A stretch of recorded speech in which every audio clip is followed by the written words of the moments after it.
સુરતના મોટા વરાછા વિસ્તારમાં તાપી નદીનો પાળો સતત ઘસી રહ્યો છે. ભારે વરસાદ બાદ 3 જગ્યાએ પાળો તૂટી જતા નદી કિનારો અત્યંત જોખમી બન્યો છે, જ્યારે નજીકમાં ચાલી રહેલું કન્સ્ટ્રક્શન અને આસપાસની સોસાયટીઓ માટે પણ ચિંતાજનક સ્થિતિ સર્જાઈ છે. સુરતમાં તાજેતરમાં પડેલા ભારે વરસાદના કારણે મોટા વરાછા વિસ્તારમાં તાપી નદીનો પાળો 3 અલગ અલગ સ્થળોથી ઘસી પડ્યો છે.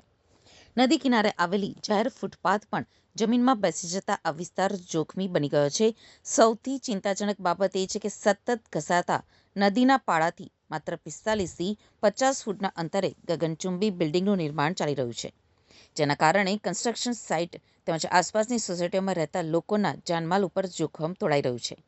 સ્થાનિકોનો આક્ષેપ છે કે સુરત મહાનગરપાલિકાએ માત્ર ચેતવણીના બેનરો લગાવીને સંતોષ માન્યો છે, પરંતુ પાળાને મજબૂત બનાવવા કે જોખમ દૂર કરવા માટે અસરકારક કામગીરી હજુ સુધી કરવામાં આવી નથી.